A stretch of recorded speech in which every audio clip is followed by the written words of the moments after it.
meron tayong special program para sa ating Pala-Pala Ministry Street dito sa place na to ngayon. So, gagather natin ulit yung ating mga Pala-Pala member dito.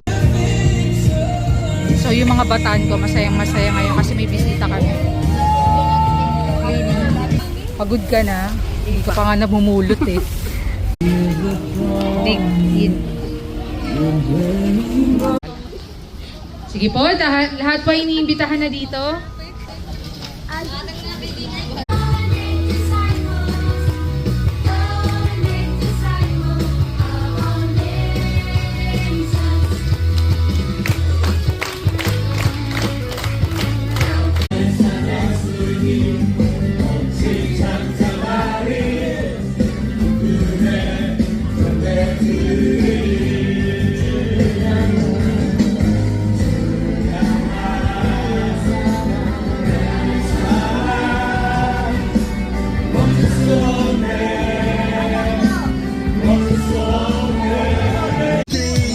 Si Maria Elisa.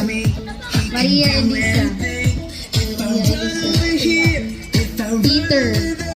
Kaya po, so salamat sa lahat ng kasama natin ng taga-Pala-Pala. Again, salamat po. Kita tayo bukas sa ating church. Huwag natin kalimutan, lagi nating tandaan, be with Jesus.